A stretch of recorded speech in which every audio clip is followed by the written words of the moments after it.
হেৰি বহি বহিনো কি ভাবি আছে অ? এই তোমাৰ কঁকালটোৰ কথাকে ভাবি আছো। এইমাত্ৰ যে বোৱাৰীজনীয়ে আহি ভাঙি থৈ গ'ল। আপুনি মানে এইটো ইমান ডাঙৰ কথাটো উপলুঙা কৰিছে ন? এইটো উপলুঙা কৰা বুলি নকয়, বুজিছা নাই? মই তোমাক মনত পেলাই দিছো, আগলৈ সাৱধান হবা। নহ'লে গোটেই মানুহজনীকে ভাঙি পেলাব। হেই আপুনি মোক কি বুলি ভাবিছে? কি এনেকুৱা কামবিলাক কৰিব মই কি সদায় চাই থাকিম নেকি? আজি প্ৰথম বুলিহে এৰি দিলোঁ, চাবচোন বা আগলৈ মই কি কওঁ। মোক কিবা বুলি ভাবিছে? হেৰা, তোমাক মই একো কোৱা নাই নহয়, মাত্ৰ মনতহে পেলাই দিছো তোমাৰ যে বেয়া দিন আহিলে। তুমি সাজু হোৱা, বুজিছা? বিশ্বযুদ্ধ এয়া তোমাৰ কাৰণে। বাৰু চাই থাকক, মই আজিৰ পৰা কি কৰি আছো। বৰ হুলস্থুলকণ নকৰিবা, বুজিছা নাই? এপাত তাল নাবাজে আকৌ, দুই পাত তাল বাজিবলৈ হ'লে ঘৰ দুফাল ফাল হ'ব। ঘৰ দুফাল হয় তিনিফাল হয় নাজানো। মোৰ কথা মতে মোৰ বোৱাৰী চলিব লাগিব আকৌ, সেইটো কথা মই কৈ দিলোঁ। আৰু ল'ৰাটোৱে যদি মোৰ কথা নুশুনে, এখন ঘৰ গুচি বাহনী তল হ'ব আকৌ, মই কৈ দিছোঁ। ল'ৰাটোৱে সদায় মোৰ কথাকে শুনিব লাগিব। বাৰু হ'ব যোৱা, এই চাহ একাপ বনাই আনা যোৱা। বোৱাৰী আজৰি হ'লানে? এইফালে আহিবাচোন। শুনা নাই নেকি? বোৱাৰী বোৱাৰী ইমান মাতিছোঁ, মুখে মতা নাই চাহকাপ আকৌ তোমাকে বনাবলৈ কৈছিলো, বোৱাৰীক মাতি লাগে যে। তাই চাগে আজৰি হোৱাই নাই। হেৰ, তুমি যোৱা চাহকাপ বনাই আনা। ৰ'ব, আপুনি বৰ হুলস্থুল কৰি থাকিব। পাকঘৰখন ধৰিবলৈ শিকাব লাগিব নহয়, ক'ত কি আছে বুজাব লাগিব। চাহকাপ তাই বনাই আনি খোৱালে কিমান ভাল লাগিব এতিয়া, হয় নহয় বাৰু? সন্ধিয়া লাগিছে, মই বনোৱা সদায় খাই থাকেচোন, আজি বোৱাৰীয়ে বনোৱা খাওঁ। যি ভাল দেখা। সেই বোৱাৰীয়েচোন মাতেই দিয়া নাই মুখে, কিনো হ'ল জানো? বোৱাৰী শুনিছানে? মাতি আছো। আইঅ, মানুহজনী কাণখন ফালিব এতিয়া দেই, চিঞৰি যোৱাচোন ওচৰৰ পৰা মাতাংগে। বোৱাৰী বুলি আৰু কাক মাতিম? মোৰ ল'ৰাটোৱে তোমাকে আনিছে নহয় জানো?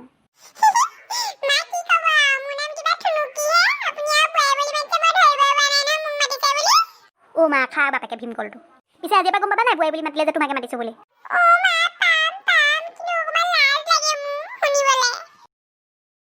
তোমাৰ লাজ লাগে নি? তেতিয়াহ'লে এটা কাম কৰা, তোমাৰ এই লাজখিনি লৈ ধুনীয়াকৈ জাপি কুচি সেই ট্ৰলিটোৰ ভিতৰত ভৰাই থৈ দিবাগে, যোৱা।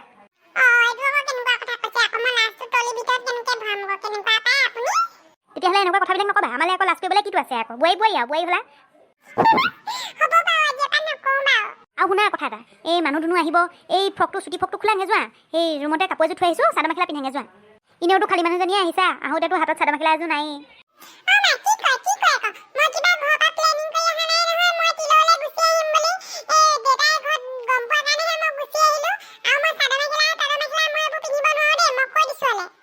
এইবোৰ কি কৈছা আকৌ? চাদৰ মেখেলা নিপিন্ধিলে কেনেকৈ হ'ব? হেৰ, মানুহে হাঁহিব এই চুটি ফ্ৰকটো পিন্ধি থাকিলে। হ'ব দিয়া, এইবিলাকো লাগি নাথাকিবা দিয়া। আমাৰ ছোৱালী নিজৰ ছোৱালী বুলিয়ে ভাবা। যি পিন্ধে পিন্ধক দিয়া, যি মন যায় তাকে কওক আৰু দিয়া। আৰু নিপিন্ধো বুলি ক'লে নিপিন্ধিলে হ'ব নেকি? মানুহৰ কথা এটা আছে নহয়, এই নতুন বোৱাৰীজনী আহি ফ্ৰকটো পিন্ধি থাকিলে কেনেকুৱা লাগে?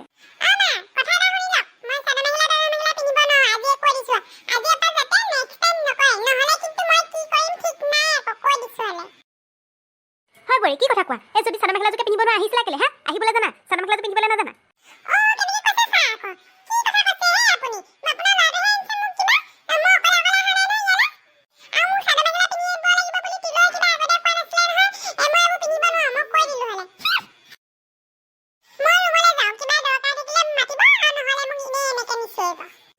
মোৰ কপালখনে ফুটা, কেনেকুৱা বোৱাৰী আনিম বুলি ভাবিছিলো, কেনেকুৱাজনী আহিলে। ল'ৰাটোৱে মোৰ মূৰটো খালে। হেৰা, কন্দা কটাখন নকৰিবাচোন। ৰ'বা, ধৈৰ্য ধৰা। নহয় আপুনি নুবুজিব। মই যে কেনেকুৱা বোৱাৰী এজনী আশা কৰি আছিলো, কেনেকুৱা এজনী আহিলে। এজনী মহা দন্দুৰী। মুখখন কেনেকে চলাই দেখা নাই জানো?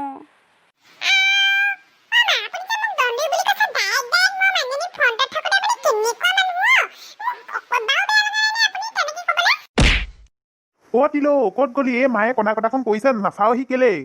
গৈছো দেখা, মোৰ মানে শান্তি নাইকিয়া হ'ল। মই এখন ভিতৰৰ পৰা শুনি আছো নহয়, চব ইমান হুলস্থুল। মা, কন্দা কটাখননো কেলে কৰি আছা? মূৰ্খা, তই একদম কথা নকবি। তই গৈ এজনী ছোৱালীহে পালি। এই চাদৰ মেখেলাও নিপিন্ধে বোলে, ফ্ৰকটো পিন্ধি থাকিব, মানুহৰ আগত লাজ পাই মাৰিব লাগিব। মোৰ মুখে কথা কয়। এই চাহখন বনাই আনিব পৰা নাই থনিবা। কি ছোৱালী পালি তই?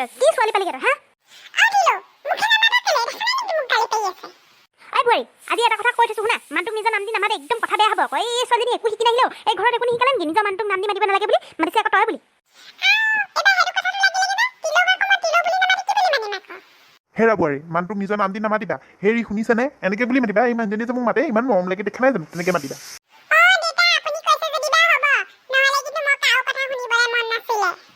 শুনিছা নাই? মানুহজনী কথা শুনিছা নাই? কেনেকে কৈছে? কাৰো কথা শুনিবলৈ মন নাই বুলি কৈছে, মানে মোক শুনাইছে। এই কাপ মাৰিছে মোক, বুজিছ? আৰু এই ঘৰখন এইবাৰ মই বনবাসলৈ যাবগে লাগিব নিব। এই দুজনী মাইকী মানুহ গোট খাওঁতে ইমান হুলস্থুল কৰিছে নহয়। ল'ৰাটোৱে মোৰ কথা এতিয়া পৰাই নুশুনা হ'ল, পুৰণা হ'বলৈ আছে। মোৰ মূৰটো খালে গোটেইখনে লাগি। মা, নাকান্দিবা। মই তোমাৰ লগত সদায় আছো, তুমি চিন্তা নকৰিবা। তোমাৰ লগততো সদায় আছো।